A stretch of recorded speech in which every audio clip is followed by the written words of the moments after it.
Boy, things are shifting fast in our world, and so does the moon. Learn what each lunar phase means in astrological interpretation from the classic Book of the Moon audiobook by Stephen Forrest, narrated by me. Loaded with valuable information about the moon itself and how to apply it. There's a direct link on High Timeline Books or get it from Audible or Apple Books. Welcome to the Old Soul, New Soul Astrology Podcast. Thomas Miller and Robert Glasscock, and we have a great question. This ties back to the two-part series that we did on the past lives and being able to see the future in the chart. And then we took the conversation in part two to the children and how we can observe not only our children's future life, but also perhaps even we could take it further to grandchildren. And with that, we had a question from a listener asking for clarity around which child goes in which house in a woman's chart.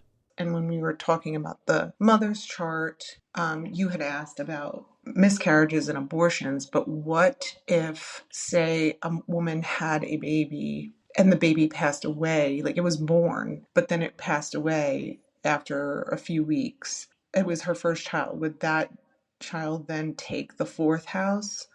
Or because it didn't survive, would the next child that she had take the fourth house?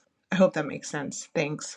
This is such a great question, particularly because it gets into an area that contemporary astrologers who no longer have access to the books that I did coming up because those books are no longer in print.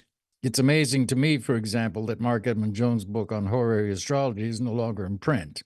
Older astrology books that give you the techniques for answering this great question. If you're going to look at children in a woman's birth chart, the rule of thumb is that children in general are in the fifth house in a man or a woman's chart. If a woman has more than one child, then in a woman's chart, her first child is shown at her fourth house. Her second child, who is a sibling of the first child, is shown at her sixth house, the third of siblings from the fourth of that first child. If she has a third child, that is a sibling of the second child. So that third child in a woman's chart is ruled by the eighth house. In a man's chart, these rules shift. A man's, in his chart, children in general are shown at the fifth house. A man's first child is shown at his fifth. His second child is shown at his seventh, and so on. So given that, if you're going to look at things like difficulties in childbirth or abortions or a miscarriage or the death of a child, the early passing of a child, then you really have to get into some thinking. You're beginning with looking at a woman's chart for fertility in the first place. The moon in a woman's chart is critical here. All of the water signs, Cancer, Scorpio, and Pisces, are considered fertile signs. But Scorpio, because of its associations with death and rebirth, can be problematic. It can be one indication. Yes, it may be fertile, which it is, but it can also show either the loss of a child or a difficult childbirth for a child, and so on. The moon in fire signs, Leo, Aries, Sagittarius, are considered barren or semi-barren. These are old astrological terms. Same with the air signs. They can be considered semi-barren. The earth signs, second to the water signs, are considered fertile signs. So Taurus, Virgo, Capricorn. The earth signs are considered fertile, or in Virgo's case, semi-fertile. Now, so you're looking at the moon in those signs to begin to assess fertility. Then you want to look at the sign on the woman's fifth cusp of children and see if that sign is fertile, semi-fertile, barren, semi-barren. You want to look at the ruler of the sign on the woman's fifth house to get further information about her children. You want to look at planets in her fifth house. So, for example, you see something like Mars, Uranus, Saturn in the fifth. You want to study that further because those are malefics in the old traditional kind of astrology, which can indicate problems conceiving, problems delivering, problems in survival. So that's a general way to start. But if a woman goes on, in this case, this baby survived 4 days, so he is no longer alive. So he doesn't, or it doesn't, count in the series of children. In such a chart, the woman's chart may indicate problems with children, problems with childbirth, the loss of a child through the fifth house, and that's all. But you can then look at if you ask a woman, how many children do you have? And she says 2, then obviously those are surviving children. Some astrologers like to impress clients by not asking the question and just beginning to, quote unquote, predict the sex of the children cold. I did this too back when I started. And these old methods can be incredibly valuable and instructive. One of my very first clients was a Scorpio woman, and I asked her, I said, I want to make sure this time of birth is right. Was your first child a girl? And she said yes, kind of snappy, because why shouldn't she? 50-50, good guess. And then I looked at the sixth house, her sixth house, had Gemini on the cusp, and I forget what else. But this I remember, because I said, this second pregnancy is confusing to me. Did you have twins and lose one at birth? And she gasped. Oh my God, I can't believe you can see that. I wouldn't have known this, Bob, if I hadn't had a hysterectomy last year in which they removed an undeveloped mass from my second pregnancy. Bingo. So that's why I say, now these old rules, do they work 100% of the time? No, they do not, in my experience. Partly they don't work 100% of the time because the astrologer fails to read deeply enough. When you're trying to predict the sex of a child, you look at the sign on the cusp of that particular child. Is it a male or female sign? Then you look to the planet that rules that sign on that particular child's house. Is the planet male or female or neutral in the case of Mercury? And sometimes Jupiter even, because Jupiter can co-rule both Sag and Pisces, the female sign. So Jupiter has that sort of ambiguity the same as Mercury can. So you look to see if the planet that rules that particular child is male or female. Then you look to see, are there any planets in the house that rules that child? Are they masculine or feminine planets? What sign are they in? Or is the sign they're in male or female? And you simply begin to tote up the indications of male and female, and whichever predominates will tend to be the gender of that particular child ruled by that house. So a lot of times you'll initially, or newcomers, beginners will say, well, it doesn't work. Well, you might not have dug deeply enough into all those elements I just mentioned. But to answer this woman's question, no, the child, her chart will indicate the loss of a child somehow or other. But if a woman only has one child, it's ruled by her fifth house. That's it, because she doesn't have a series. But if a woman has more than one child, then the first child is ruled by her fourth house, and her second child is ruled by her sixth, and so on, as I outlined earlier. Okay, so these are straight out of these old books, which unfortunately nobody reads. Yeah, this is a little different, I think, for some people. So those of you who have been following this, take note. Robert, would you just, for clarity, because I know sometimes we have to hear things several times, say that again for us. If a woman has one child, it's ruled by her fifth house.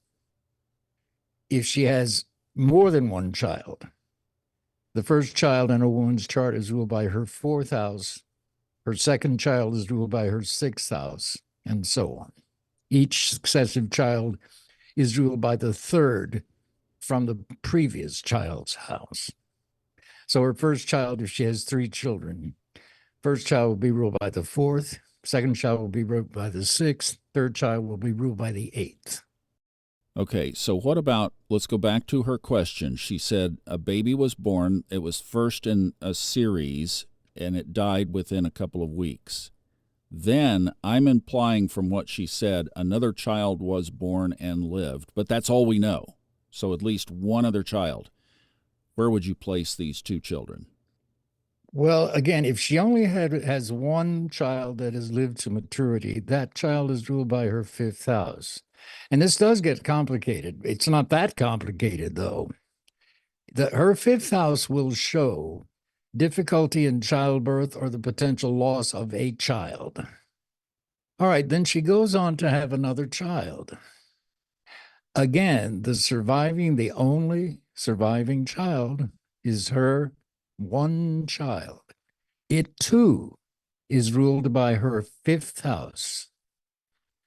But if she has two children after having lost that first one, then those 2 children follow the sequence. Her first living surviving child is ruled by her 4th house, and her second surviving child ruled by her 6th, and so on. Okay, and listen, I'm not trying to be redundant and repetitious here, but this really does need to sink in, and I know a lot of ladies have their pen and paper out, and they are taking notes on this. So say again the scenario that her first child is born and dies within weeks. Now she has 2 or 3 or 4 children. How do you handle that again? I just want it to be very, very clear. All right, it's really, to make it simple, pretend that she never had the first baby that she lost. Just pretend that that's the case. Because, in fact, that child is no longer with us. Now, this is for a child who dies in infancy. What if she has a child who lives to be 14 and then is killed in an accident, let's say? That child who lives until 14, if he's part of a series, if he's more than one child, that first child who lives to be 14 may have a brother or sister who, goes on to live a full life. But that first child that is a survivor is ruled by her 4th house, and his or her sibling is ruled by, in a woman's chart, her 6th house, just like a normal lifespan child. Okay. I wish these older books, and they're only from the early 20th century. They're not that old. I wish they were still in print. Yeah, I know. Nothing I can do about that. I wish you still had your library of 900 books and you thought of a young apprentice that you might give them to when you no longer have use for them. But well. Let me tell you something that just popped into my head. Kepler College, which I taught for years. Absolutely. They have a library of books that have been donated to them. Ooh. Now, back when I sold all of my hardcover books, 900 and something books, not just on astrology, but yeah. Well, I was moving yet again, Thomas, and the idea of packing those books in cardboard boxes, and they weigh a ton, and moving yet again, I had a garage sale. I only kept the books that I had opened in the past 12 months. Now, Kepler, though, has had books donated to it from people just like me who got tired of carrying all these old books around. They have a huge library of used books that are available and for sale for very inexpensive prices. Kepler College, Kepler. So you might want to, or anybody can contact Kepler College to see if they maybe have a copy of Safariel's manual, for example, or Margaret Hone, or any of these other astrologers. Actually, Safariel's manual is on Amazon. You can get all 4 parts. Well, good. It may still be there. Yeah, that's good. There's a paperback. You can get it. I have it, and it was ordered just within the last several years. And Safariel's manual that he's referring to here has 4 volumes to it, and this one paperback book that was on Amazon combined them, so you can get it. That's right. And then there are some PDFs available too. You can go to Scribd and some of those places, and you have to checkerboard it together. But fortunately, there are some ways you can get some of them. But I think that Kepler idea is great until about 30 minutes after this episode releases, and then the current inventory will be gone, I'm sure. Actually, I doubt that. They have thousands of these books that have been donated. Well, that's great to know. Yeah, they really do. Let me reiterate here. For example, in that woman's chart, if I'm recalling it correctly, she had Gemini on the 6th, twins. That's her second child, her second pregnancy. That means, because I use equal houses, she had Aries, a male sign, on her 4th cusp of her first surviving child. Well, Aries is a male sign. Now, I don't remember her chart, but so you've got Aries, a male sign on the 4th cusp. Should be a male. And then you will instantly, I would look to see, well, where is Mars? Mars is a male planet. That's 2 for male already. If Mars is in Cancer, then you have 2 for male, 1 for female. And she has Mars in Cancer. Mars in Cancer is ruled by the moon. The moon is a female sign, a female planet, rather. So now we have 2 for male, 2 for female. If the moon is in a female sign, that's 3 for female and 2 for male. And that's where you would get a daughter. So maybe that's what it was, something like that, and that's why you asked her if the first child was a daughter, is you probably counted that up real fast in your head and got female for that first child, 4th house. So this is demonstrating how you have to keep counting through the sequence of rulerships and keep track of male and female signs and planets until you run out of a sequence to follow, and then figure out, what do you have? Well, I've got 3 for male, 2 for female. 2 for female. So then in this, then you're still in this conversation. None of this story has been proven up yet, right? You're unfolding it with her. And then you see Gemini on the 6th cusp, and you say, did you have twins? And that was it. But more than that, I'm sure that if she had Gemini on the 6th, I honestly cannot remember the chart, but I do remember that, Gemini on the 6th. Then I would look to Mercury, a neutral planet, and see if what sign Mercury is in. Let's say it was in Scorpio. And it probably was, come to think of it. Because if Gemini is on her 6th cusp, indicating the possibility of twins, and it's a male sign, and Mercury is in Scorpio along with her sun. Scorpio is the sign of death and rebirth. So I would have traced it on out, but that's where, now that I'm piecing this back together after 60 years, that's probably the sequence I was following. And it made me wonder, because the ruler of the 6th was in the sign of death and rebirth. Twins, but did you lose one? You see what I mean? Yeah. So you have to work this stuff out in your own mind and trace these rulerships. It's a formula with variabilities. Yes, absolutely. And second of all, I have to reiterate, the older books were written in a very fatalistic style. And it's understandable why, because really until the early 20th century, many children died at birth or in infancy. We didn't have the medical care that we have today. People lived shorter lives in those days, much shorter, going back further. So the 20th century really has been a miracle, or was. We're out of it now. So the options have, in other words, free will and the possibilities for human beings to create more of a life of their own volition, as opposed to what was very much restricted in earlier centuries. Lives are much less, quote, fatalistic than they used to be.